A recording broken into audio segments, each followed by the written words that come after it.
오늘 본문은 요한계시록 11장 1절로 6절입니다. 제목은 두 증인의 권세. 두 증인의 권세에 대해서 말씀을 증거하겠습니다. 여기 요한계시록은 사도 요한이 주후 100년경에 밤모섬에서 귀양살이하면서 주의 날에 계시를 받은 그런 예언의 말씀입니다. 특별히 요한계시록은 미래에 대해서 예언을 거의 다 기록되어 있습니다. 그래서 더군다나 지금 말세를 당한 이때에 요한계시록을 배우고 요한계시록을 잘 깨닫는다고 하는 것은 주님의 재림에 있어서 우리가 준비를 잘해서 주님을 기쁨으로 영접할 수 있도록 그렇게 될 수가 있는 것입니다. 우리 요한계시록 이 앞에서 우리가 말씀 보면은요, 이 세상에 여러 가지 8장에 보면은 여러 가지 재앙이 임하는데 그 환경 재앙이 임한다고 말하고 있습니다. 그래서 수목이나 땅이나 강이나 바다나 태양이나 달이나 별이나 이런 것들이 다 재앙을 당하고, 이런 산천 초목들이 재앙을 당하고, 또 여러 가지 전염병 이런 것들로 인해서 재앙을 당한다고 말씀을 하고 있고, 우리 예수님께서 마태복음 24장에 보면은 말세의 재앙이 되게 큰 환란이 있을 터인데 그 기근과 지진, 전쟁, 전염병 이런 것으로 인해서 재앙이 임한다고 예수님께서도 직접 말씀을 하고 있습니다. 참으로 지금은 말세의 지물을 당하여 우리 주위에는 여러 가지 참 산불이나 이런 것도 날씨가 더워서, 그리고 비가 잘 내리지 아니하고 사막이 넓어지고 황사가 또 미세먼지로 인해서 우리가 숨을 못 쉬고 고통을 당하는 이런 세상이 되었는데, 이것이 100년 전, 200년 전에는 없었던 일이라고 할 수 있겠습니다. 그러나 지금 이 세상에는 이런 여러 가지 재앙으로 이제 대심판, 대환란, 그리고 주님의 재림이 가까운 것을 우리가 알 수가 있겠습니다. 오늘 본문에는 두 증인이 나옵니다. 그리고 여기 두 증인에 대해서 앞에서는 성전과 제단과 그 안에서 경배하는 자들을 하나님이 측량하라 그렇게 말씀했습니다. 1절 말씀에 또 내게 지팡이 같은 갈대를 주며 말하기를 일어나서 하나님의 성전과 제단과 그 안에서 경배하는 자들을 측량하되 성전 바깥마당은 측량하지 말고 그냥 두라. 이것은 이방인에게 주었은즉 그들이 거룩한 성을 42달 동안 짓밟으리라. 지팡이 같은 갈대를 가지고 이 측량을 하는 것입니다. 지금은 무슨 줄자나 플라스틱자 이런 것을 가지고 이렇게 길이를 잽니다. 옛날에는 우리나라 사람들이 대나무를 가지고 한 척, 두 척 이렇게 눈금을 그려서 재기도 했습니다. 근데 유대나라 그 당시에 갈대를 가지고 이렇게 자를 만들어서 측량을 하는 것입니다. 근데 하나님께서는 이 성전과 그 안에 있는 사람들 거기를 측량하지만 그 다음에 성전 그 바깥마당은 측량하지 말고 내버려 두는데 그 이방 사람들이 그것을 짓밟으리라 그렇게 말했습니다. 성전 바깥마당은 무엇이냐? 그것은 예수를 믿지 않는 사람이라고도 할 수 있겠고, 또 예수님을 믿어도 하나님을 제대로 섬기지 못하고 우상 섬기며 세상 따라가며 욕심 따라가며 또 하나님 앞에 참 하나님을 섬긴다고 할지라도 의식적으로, 형식적으로, 그냥 습관적으로, 그 다음에는 그 도덕적으로, 윤리적으로, 교양이나 수양을 목적으로 해서, 그렇지 않으면은 물질 문제나 돈을 벌으려고 또는 세상에서 출세하려고 그러면서 교회에 다닌다고 하면은 그건 말 그대로 다니는 것이지 예수님을 믿는 것이 아니라 교인이지 신자가 아니라는 것이. 우리는 교인, 회중에 이 교인에 지나지 않는 그런 사람이 되지 말고 교인에서 이제는 예수님을 마음에 굳게 확실하게 영접하여 예수님에 대해서 구주로 영접하여 신자가 돼야 되는 거죠. 교인이 변하여 신자가 돼야 되는 거예요. 이와 같이 바깥 마당을 하나님께서 내버려 두는데 죄를 저도 내버려 두고, 왜냐하면 양심을 쓰지 아니하고 양심을 꺼리면서도 계속 못된 짓, 죄악의 짓을 하니까 하나님께서는 내버려 두는 것입니다. 아이들이 있을 때 아이들이 잘못 나가면 부모가 그 아이들을 매를 때려서 징계해서 바로 세웁니다. 근데 어떤 부모는 자기 아들을, 딸들을 고아원에 갖다 버립니다. 아이 입장에서는 엄마 아빠한테 매를 맞는 것이 낫지 고아원에 갖다 버림을 당한다. 그게 얼마나 슬픈 일이겠습니까? 그와 같이 하나님께서는 이런 성전 바깥마당은 아예 너는 내 자식이 아니다 하면서 내버리는 것입니다.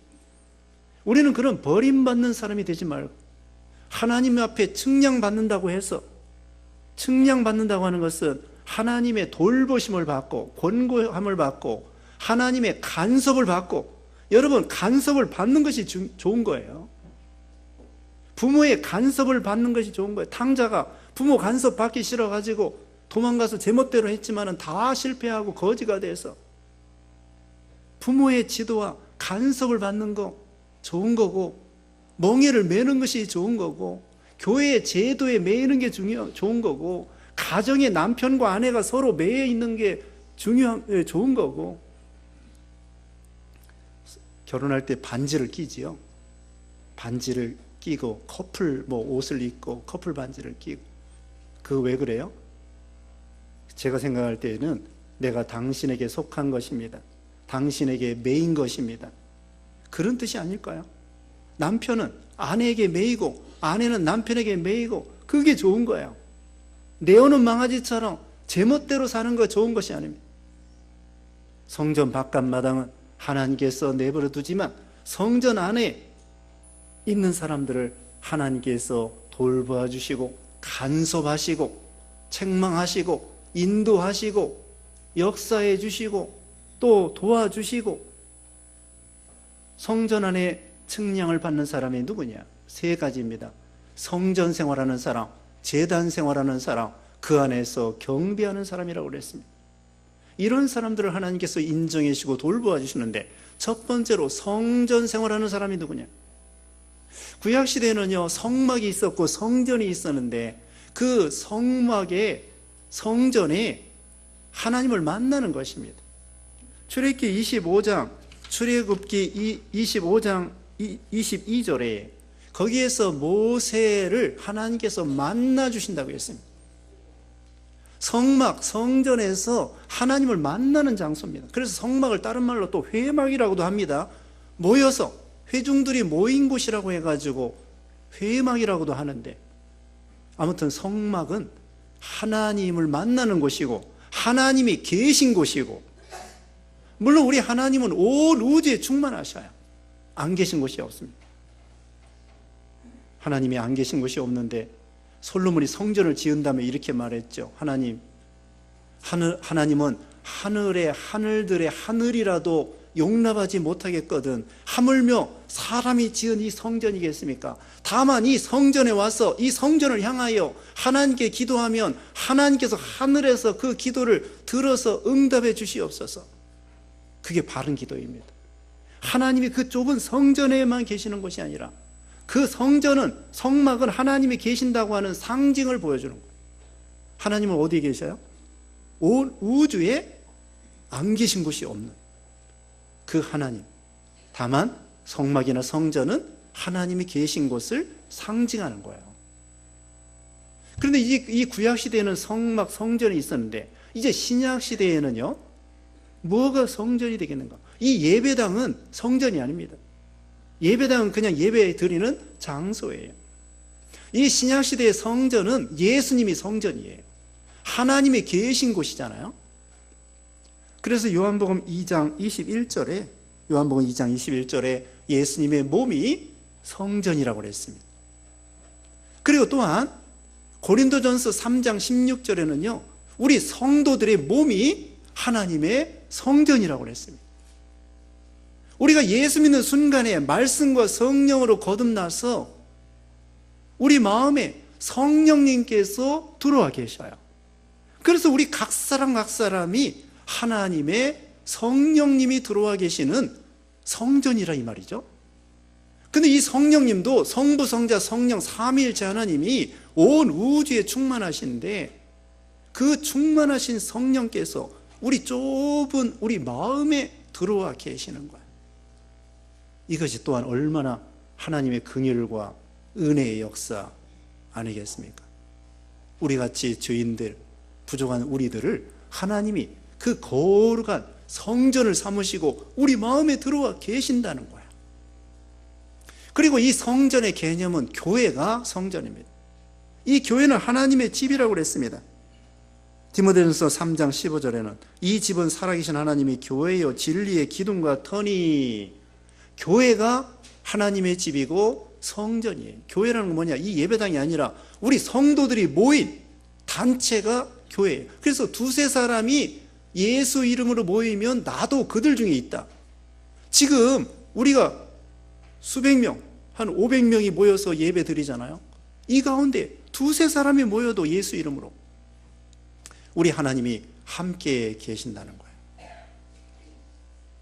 그러므로 우리 예수님이 성전이고 우리가 성전이고 또 우리 교인들이 모인 곳이 성전이고 그래서 하나님이 거기에 임재하신다는 거고 성전 생활이라고 하는 것은 우리가 하나님의 성령의 전으로서 하나님과 교제하고 하나님을 아까 말씀한 대로 만나고 하나님과 동행하고 그것이 바로 성전 생활하는 거예요.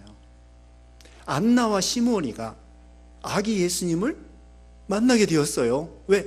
성전 생활했거든요. 안나가 86세 되도록까지 젊어서 과부가 되었다는데 성전에 살면서 늘 기도하고 늘 하나님을 생각하고 다시 말하면 성전 생활하면서 하나님과 교제하고 동행하고 하나님을 사랑하고 감사하고 그 다음에는 마침내 예수님이 탄생했을 때 예수님의 부모가 예루살렘에 와서 제사 드릴 때에 알아본 거예요. 아기들이 수십 명이 됐을 텐데 아기 예수님을 어떻게 알아봐? 성령의 감동으로 오래 기도해서 예수님을 안고 예언하고 말씀 전하고 그래서 우리도 성전 생활 우리 마음이 하나님을 모시고 동행하고 교제하고 또 우리의 속에 더러운 것을 버리고 예수님을 점점 닮아가면 우리 성전이 점점 깨끗하게 되고 거룩하게 말 그대로 성전이 되어 가는 것이죠. 두 번째는 제단 생활입니다. 제단 생활. 그 성막 그 마당에요. 저희가 있어요. 번제단이 있습니다. 번제단이 있는데 레위기 1장에 보면은 번제를 드릴 때에 소를 잡아 죽여서 그 다음에 가죽을 다 벗겨내고 내장을 다 긁어내고 그 다음에는 그 뼈 붙어있는 살을 조각을 내가지고 번제단 위에다가 나무로 해서 완전히 불태워서 가루가 되고 재가 되게 만드는 거예요. 이게 바로 하나님이 받으실 만한 번제물이 되는데 구약시대에 소나 양을 가지고 하나님 앞에 제사 드리는 거 이건 오실 메시아를 가리키거든요. 오실 메시아께서 우리를 대신하여 그렇게 완전히 죽으실 것을 예언하는 거예요. 그래서 하나님 앞에 산 제물이 되는 것입니다. 오늘날 그럼 우리 신약시대에 우리는 어떻게 하느냐? 무슨 소나 양을 가지고 제사 드리는 거 아닙니다. 예수님이 이미 그 십자가상에서 완전한 속죄 제사를 드려주셨기 때문에 신약시대에는 하나님 앞에 어떻게 드리느냐? 로마서 12장 1절 말씀에 너희 몸을 하나님이 기뻐하시는 거룩한 산 제물로 드리라. 이는 너희가 드릴 영적 예배니라. 너희 몸으로 우리 몸을 거룩하게 해서 하나님 앞에 헌신하고 봉사하고 충성하고 마리아가 향유를 부어드렸습니다. 향유를 부어드릴 때에 비싼 것입니다. 그것은 어떻게 보면 내 목숨까지도 주님을 위해서 바치겠습니다. 그런 마음으로 향유를 부어드렸어요. 거예요. 그것처럼 우리가 하나님 앞에 번제단 위에 어떻게 보면은 완전히 죽어서 하나님 앞에 드리는 것처럼 이것은 완전한 희생, 완전한 헌신, 물질과 시간과 건강과 우리의 생명과 목숨까지도 주를 위해서 헌신하고자 하는 결심이라고 할 수 있겠습니다. 그리고 또한 자기 자아를 죽이는 거예요. 고린도전서 15장 31절에는 사도 바울이 날마다 나는 죽노라 그랬습니다. 뭐가 죽느냐? 자아, 교만, 자존심, 물력, 정력, 사욕, 이런 것을 날마다 죽이는 것입니다. 날마다 나오려고 그래요. 날마다 죽여야 돼. 그게 바로 제단 생활입니다. 제단에 송아지와 이 소를 드리는 데 있어서 반절만 죽이면 될까요? 99%만 죽이면 될까요? 아닙니다. 완전히 죽여서 조각을 내고 번제단 위에 완전히 불태워서 가루가 되고 재가 되고, 그래야 하나님 앞에 흠없는 제물이 되는 거예요. 우리 예수님이 99.9%만 죽었습니까? 그게 아니라 100% 완전히 하나님 앞에 죽기까지 복종하시고 완전히 십자가에 죽으셔서 죽었어요. 그게 하나님 앞에 흠없는 제물이 되는 거야. 만약에 그 반대로 살아있는 소나 양을 번제단 위에 올려놓으면 어떻게 될까요? 막 불을 떼. 살아있는 놈을 갖다가 불을 떼면 아이 뜨거워 하고선 도망간다고. 우리가 살아있으면 안 돼요. 예수님의 생명으로 살고 그 대신에 우리 자신은 죽어야죠. 그래서 갈라디아서 2장 20절에 내가 그리스도와 함께 십자가에 못 박혔나니 이제 내가 사는 것은 나를 사랑하사 나를 위해서 십자가에 죽으셨다가 살아나신 하나님의 아들을 믿는 믿음으로 산다. 예수님과 같이 십자가에서 같이 죽고 예수님과 같이 부활하여 살아나는 거죠. 그러므로 우리는 하나님의 번제단 위에, 오늘도 찬송가 불렀습니다마는 완전한 희생, 헌신, 그걸 하나님이 기뻐 제물을 받으신다는 거죠. 그 다음에 세 번째는 그 안에서 경배하는 자라고 했습니다. 경배한다고 하는 것은 하나님 앞에 예배한다는 것입니다. 예수님을 믿는 믿음으로 하나님 앞에 나아가는 것입니다. 그게 예배예요. 우리가 예배를 드릴 때에 신령과 진리로 예배하는 것입니다. 성령의 감동으로 예배하고 성경 말씀에 맞는 예배를 드리고 사람을 위한 예배가 아니라 우리 예수님께서 다만 하나님께 경배하라. 예배의 주인공은 우리 하나님 아버지가 되는 거예요. 성탄절의 주인공이 누구예요? 산타 할아버지가 아닌 것처럼, 크리스마스 추리가 아닌 것처럼, 산타 할아버지가 아니라 크리스마스의 주인공은 우리 예수님이 되는 것처럼, 우리가 하나님 앞에 예배 드릴 때 예배의 대상이 누구냐? 우리 성부 하나님이란 말씀입니다. 그러므로 사람이 대접받는 예배가 아니라 사람의 마음을 기쁘게 하는, 그게 첫자가 되는 것이 아니라 하나님을 기쁘게 해드리고 하나님 앞에 예배 드리는 걸 이걸 첫째로 해야 돼요. 그리고 예배 시간에 빠지지 말고 100% 하나님 앞에 드리라고 그랬죠. 예배 시간에 늦지 말고 예배 시간에 빠지지 말고 주일날도 오전 예배만 드리지 말고 오후 예배까지 드리고, 오전 예배만 드리면 반절만 드리는 거예요. 오후 예배까지 24시간 하나님 앞에 온전히 예배를 드리고 예배를 참석하는 거예요. 예배를 첫째로 할 때에 하나님을 첫째로 하는 것입니다. 이것은 창세 때부터 하나님이 약속한 이 주일날이에요. 그러니까 누가 주일날 어디 가자고 그러면은 나 약속이 있다고. 무슨 약속? 하나님과의 약속. 교회. 아니 교회 맨날 가는데 1년 52주 다 가야 돼? 아, 이것은 창세 때에 하나님 앞에 약속한 거라니까. 그러면서 주일날 빠지지 아니하고 하나님 앞에 예배드리러 나오는 것입니다. 이와 같이 성전 생활, 제단 생활, 예배드리는 생활, 이런 자를 하나님이 측량 안에 두어서 돌보아 주시고 함께 하시고 인도하시고 간섭하시고 책망하시고 복을 주신다는 것입니다. 여기 이제 두 증인이 3절에 나오는데 내내 이 성전 생활, 제단 생활, 경배하는 생활, 이것이 바로 우리 신자들이고 두 증인도 교회와 신자들을 가리켜요. 여기 3절 말씀에 내가 나의 두 증인에게 권세를 주리니 그들이 굵은 베옷을 입고 1260일을 예언하리라. 그들은 이 땅의 주 앞에 서 있는 두 감람나무와 두 촛대니.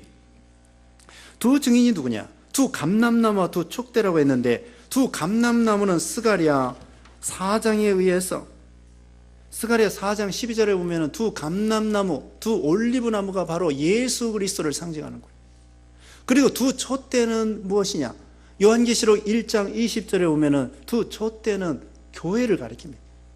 그래서 이 교회와 이 감람나무가 되시는 우리 예수님과 하나가 되는 거예요. 이 감람나무에서요, 스가랴 4장에 보면은 기름이 관을 통하여 이 등대에, 촛대에 옮겨가요. 그래서 그 올리브 기름에 의해서 촛대가 불을 환하게 비치게 되죠. 그러니까 이 감람나무나 이 촛대나 같은 거야. 또 두 증인 같은 거야. 뭐냐? 왜? 예수님은 교회의 머리가 되시고 교회는 예수님의 몸이요, 성도들은 이 몸의 지체가 되기 때문에 그 촛대나 이 감람나무나 다 하나가 되는 거예요. 그리고 두 증인이 이거라고 했는데 바로 두 증인, 두 촛대, 두 감람나무. 두 감람나무는 예수님을 상징하고 교회의 머리를 상징하고, 그래서 두 증인이라는 건 뭐냐? 성도들과 교회를 가리키는 거예요. 교회와 우리 성도들이 등대에 이 촛대와 같이 이 어두운 죄악된 세상에다가 복음의 빛을 쫙 비춰내보내는 거, 그걸 여기에 보면은 예언하리라 그렇게 말했어요. 예언하리라고 하는 것은 성경 말씀을 증거하고 선포하는 것입니다. 이제 예수님이 재림한다, 이제 대환란이 온다, 준비해라, 이것이 바로 예언입니다. 그래서 이 성도들이 이제는 이 죄악된 세상에 빛을, 교회의 역할로서 복음의 빛을 비춰내보내고, 그 다음에는 경계해야 돼요. 경계.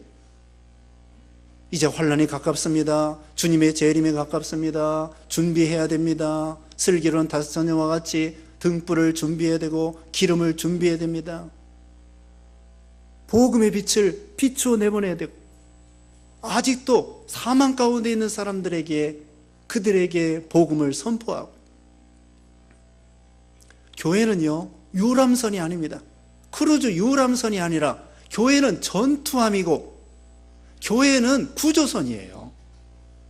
이 험한 바다에 허우적거리는 그 인생들을 건져내는 구조선이 돼야 되고, 그 다음에 선한 싸움, 마귀와 싸우고 사망과 싸우는 선한 싸움을 싸우는 전투함이 돼야 돼요. 유람선처럼 맨날 놀기만 하고 자기들끼리 하하호하고, 아니 옆에서는 지금 물에 빠져 죽고 있는데 유람선에서, 크루즈선에서 맛있는 음식 먹고, 죽어가는 사람은 신경도 안 쓰고, 자기는 배가 땡땡하게 먹으면서 세상에는 가난해서 배고파서 죽는 사람, 북한 사람들 배고파서 굶어 죽는다고 그러잖아요. 교회가 이와 같이 이 죄악된 세상 죽어가는 사람들에게 예언해야 됩니다. 복음을 전하고 땅끝까지 복음 전하고, 이게 교회의 사명이에요. 우리 신자의 사명이에요. 그런데 하나님께서 이 예언할 때, 복음을 전할 때 권능을 주신다고 했어요. 그게 오늘 제목에 있는 대로 두 증인의 권세입니다. 3절에도 내가 나의 두 증인에게 권세를 주리니, 그 다음에 또 있습니다. 거기 6절 말씀에 그들이 권능을 가지고 하늘을 닫아 그 예언하는 날 동안 비가 오지 못하게 하고, 또 권능을 가지고 물을 피로 변하게 하고 아무 때든지 원하는 대로 여러 가지 재앙으로 땅을 치리로다. 땅을 칠 수 있는 그런 권세. 예수님께서도 사도행전 1장 8절에 마지막으로 유언한 말씀, 너희가 성령이 임하시면 권능을 받고 예루살렘과 온 유대와 사마리아와 땅끝까지 이르러 내 증인이 되라. 가까운 데부터 멀리까지 증인. 여기 증인이 두 증인이라고 그랬죠. 증인이라는 것은 헬라어로 말투스인데, 이 말투스는 다른 말로 순교자라고 하는 말이에요. 말투스는 증인이면서 순교자라는 말과 같아요. 증인 있잖아요. 증인 잘못 쓰면 죽임당해요. 예를 들면 어떤 흉악한 단체에서 자기네들을 불리하게 저 사람들은 살인자입니다, 강도들입니다, 그렇게 불리하게 증언할 것 같으면 이런 흉악한 단체에서 죽일 수도 있어요. 증인이 어떻게 보면 순교자라고 할 수도 있습니다. 베드로도요, 우리 사도행전 배웁니다마는 베드로도 그 대제사장 공의 앞에서 그 대제사장들이 전도하지 말라고 하니까 우리는 보고 들은 것을 말하지 않을 수 없노라. 보고 들은 것을 말하지 않을 수 없노라. 증인이 뭐예요? 보고 들은 거 그대로 말하는 거예요. 그런데 잘못하면 순교당할 수도 있다는 거예요. 그런데 하나님께서 권세를 주시어서 물이 피가 되기도 하고, 지금 여기 6절에 나옵니다. 그 다음에 하늘에서 불이 떨어지기도 하고, 이런 권능을 주셔요. 어떤 사람에게? 증인의 역할을 하는 사람에게. 근데 증인 노릇 안 하고 가만히 있으면 권능 없어요. 근데 하나님께서 우리가 교회 사명, 또 우리 개인의 사명, 전도의 사명, 선교의 사명, 이런 거 감당할 때에 하나님께서 권능을 입혀. 누가복음 16장 17, 마가복음 16장 17절 말씀에, 마가복음 16장 17절에 전도자에게 하나님께서 병든 자에게 손을 얹으면 낫게 하시고 세방언을 하게 하시고 뱀을 집을 수 있도록 해주시고 아무 독을 마실지라도 해를 받지 않도록 해주시고, 어떤 자에게? 전도자에게, 예언하는 자에게, 복음을 전하는 자에게, 선교하는 자에게 하나님께서 능력을 주신다는 거야. 그러므로 우리도 하나님의 명령을 받들어서 우리에게 주신 사명을 감당해야 돼요. 우리 교회에 대한 사명, 우리 개인에 대한 사명, 또 여러분이 믿는 가정으로서 가정에서도 하나님 주신 사명이 있어요. 복음을 확장시키고 믿음이 성장하고 자녀들을 믿음으로 잘 양육하고, 그런 것이 복음의 사명이에요. 가정이 주신 사명이에요. 그래서 마치 엘리야처럼 하늘에서 불이 떨어질 수 있는 그런 권능을 주시고, 마치 모세처럼, 모세가 애굽에 가서 하나님의 능력으로 10가지 재앙을 내릴 때에 첫 번째 재앙이 뭐냐? 나일 강물을 피로 변하게 하는 거예요. 이런 권능이 있습니다. 우리 예수 믿는 신자들, 어떤 선교사님들은 식인종 나라에 가서 복음을 전해서 식인종이 변하여 문명인이 되는 거예요. 야만인이 변하여 문명인이 되고, 사람 죽이던 사람이 사람을 살리는 사람이 되고, 이게 바로 하나님의 권능의 역사 아닙니까? 마귀의 역사, 이런 우상의 역사, 죄악의 역사, 사망의 역사, 그것을 복음으로 가서 정복해서 사람을 살리고 사람을 변화시키고 구원의 역사. 그래서 마귀 역사가 이런 그런 동네에 가서 교회를 세우고 사람들을 구원하고 이런 역사를 이루어나가게 되는 것이죠. 이제 이 세상이 얼마 남지 않았습니다. 또 교회가 그 이후에 여기 7절 이하에 보면은 큰 핍박을 받아요. 언제나 복음 전하는 자유가 있는 것이 아닙니다. 중국에도 지금은 어느 정도 자유가 있지만은 점점 조여오는 거예요. 북한에 아예 자유가 없습니다. 숨어서 믿어야 됩니다. 그리고 앞으로 전 세계적으로도 큰 환란이 있을 거라는 거예요. 그래서 그걸 대환란이라고 합니다. 교회가 엄청나게 핍박받아가지고 마치 죽은 것처럼 된다. 시체가 되는 거야.